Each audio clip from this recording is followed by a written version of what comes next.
না, আর সুযোগ দেওয়া সম্ভব হচ্ছে না। সে পরপর 3বার ফেল করেছে পরীক্ষায়। তার এই অমনোযোগিতা আমাদের স্কুলের বাকিদেরও বিপদগামী করবে। দেখুন, আমি নিজেও একজন বাবা। আমার আপনার মতো আরও অনেক বাবা তাদের সন্তানকে এই স্কুলে দিয়েছে তাদের একটা সুন্দর সুনিশ্চিত ভবিষ্যতের জন্য। এখন তার জন্য যদি আমাদের বাকি বাচ্চাদের পড়ালেখা ঠিকমতো না হয়, তাহলে আমি বাকি বাবাদেরকে কি বলবো আপনিই বলেন।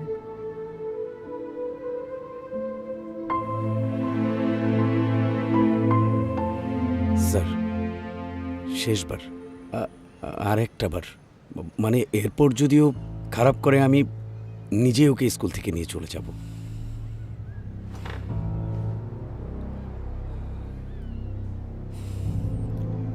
ঠিক আছে, শেষ সুযোগ।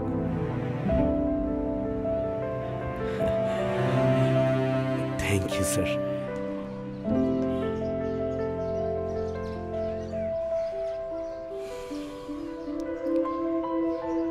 চল।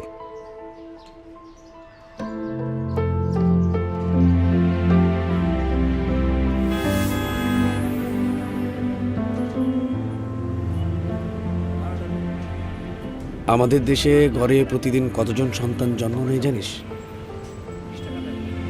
প্রায় ৯,৫০০। আর প্রতিটা সন্তানের সঙ্গে জন্ম নেয় একজন বাবার স্বপ্ন। অফিসে বসে কাজ করা বাবা, রিক্সা চালক বাবা, খেতে কাজ করা বাবা, কিংবা কারখানায় ঘাম ঝরানো বাবা। কারো হাতে কলম, কারো হাতে রিক্সার হ্যান্ডেল, কিন্তু স্বপ্ন সবার এক, সন্তানের সুন্দর ভবিষ্যৎ।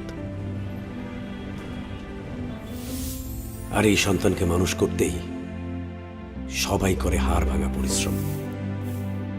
সন্তানের জন্যই কেউ হয় এই শহরের পরিচ্ছন্নতা কর্মী, কেউ করে মালির কাজ, কেউ বা বাসার নিরাপত্তা রক্ষী, কেউ বা বাসের হেল্পার।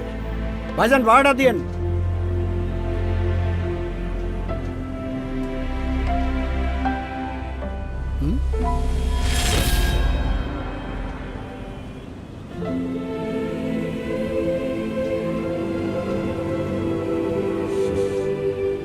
পার্বত্য চট্টগ্রামে যখন ছিলাম, অপারেশন দাবানলে শান্তি বাহিনীর গুলিতে ডান হাতটা হারিয়েছিলাম।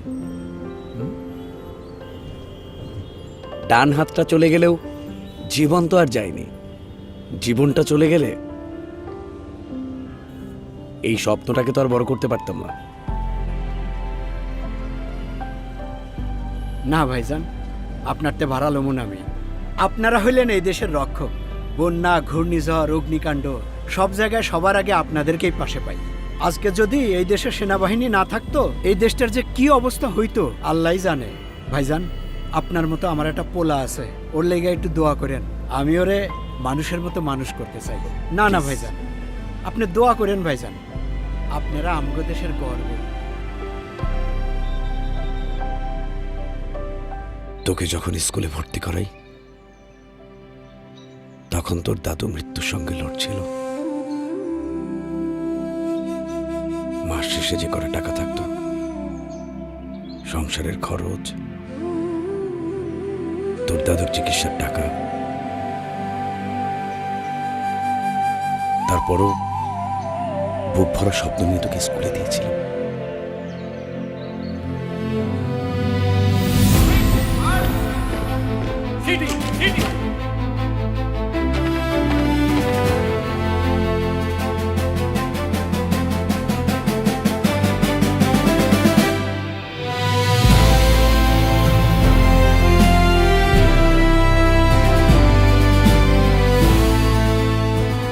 সেনাবাহিনীতে থাকতে মানুষের সম্মান পেতাম ঠিকই, কিন্তু আমাদের মাইনে ছিল খুবই সামান্য।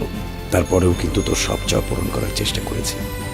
তোর শখ, তোর আনন্দ, তোর পছন্দের জিনিসগুলো বুঝিয়ে দিতে সব সময় তোর পাশে থেকেছি। আমার শত ব্যস্ততা বা ক্লান্তির মধ্যেও তোর হাসিতে আমিও হাসতাম। কিন্তু এই হাসির পিছনে ছিল সৈনিক জীবনের অকথ্য কষ্ট, পরিশ্রম আর ত্যাগ, যা টাকায় মাপা যায় না। রাত জাগা ডিউটি, ভোরের আগে শুরু হওয়া কঠোর প্রশিক্ষণ, দিন মাস বছর কেটে গেছে, তবুও কখনো জীবন নিয়ে অভিযোগ করিনি।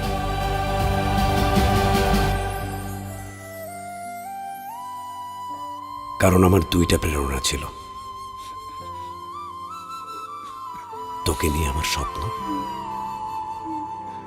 আর দেশের প্রতি ভালোবাসা।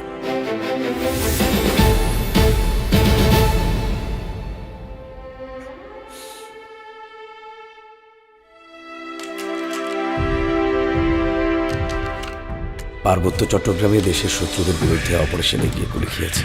সন্ত্রাসীরা আমার স্বপ্ন ভাঙতে চাইলেও পারেনি।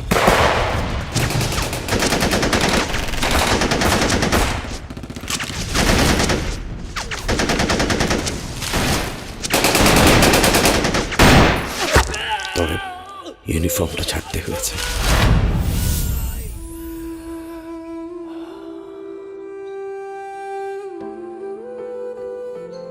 সময়ের আগে অবসরে আসলেও পরিস্থিতি সব সামলে নিয়েছি। সংসারের খরচ, বাজারঘাট, তোর দাদুর চিকিৎসার টাকা, তারপরেও তোর স্কুলের ফি দিতে কখনো দেরি করিনি। সন্তানের জন্য নিজেদের চাওয়াটাকে বিসর্জন দেওয়াটাই বাবাদের ধর্ম। না না, এতে আমার কোনো কষ্ট নেই, কিন্তু কষ্ট পাই কখন জানিস? যখন তুই ঠিক মতো লেখাপড়া করিস না, লক্ষ্য বাদ দিয়ে তুই বিপথে যাস, তখন দেখ তন্ময়, শত্রুদের সাথে যুদ্ধ করে হাত হারিয়েছে, কিন্তু তুই আমার একমাত্র বাঁচার অবলম্বন। মরে যাওয়ার আগে যেন দেখে যেতে পারি তুই এ দেশের পতাকা উঁচু করে ধরবি, বড় মানুষ হবি, ভালো মানুষ হবি।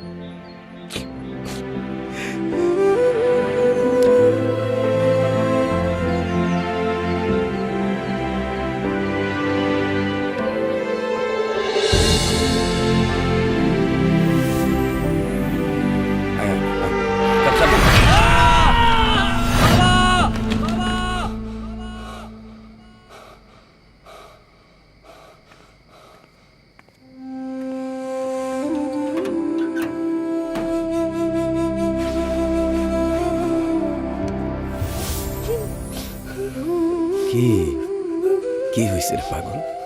সরি বাবা, এখন থেকে আমি তোমার সব কথা শুনবো বাবা। আচ্ছা,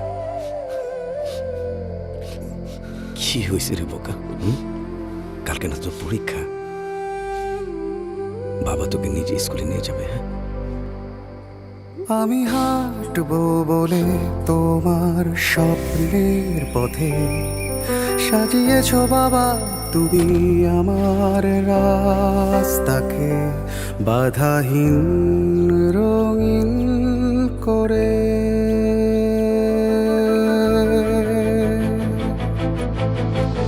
অবহেলা নয় আর কখনো বাবা, শপথ নতুন ভরে তোমার নির্ঘুম রাতের দেনায় কিনবো স্বপ্ন যত তোমার এই শহরে।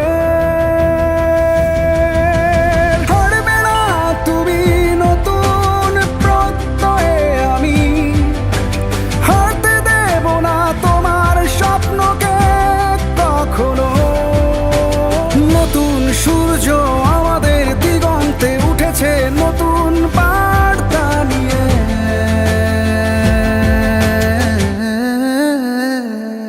চলো ফিরি ফিরে আসি স্বপ্নের পথে। তন্ময়ের মতো হাজারো সন্তানের হৃদয়ে জেগে উঠুক বাবা মায়ের আত্মত্যাগের গভীর উপলব্ধি। বিপথে হারিয়ে যাওয়া আমাদের সন্তানেরা খুঁজে পাক নতুন আলো ও সঠিক পথের দিশা। দেশ সেবার অদম্য স্বপ্ন পূরণে তন্ময়ের মতো হাজারো তরুণের অনুপ্রেরণা হোক বাংলাদেশ সেনাবাহিনী। স্বপ্নের পথে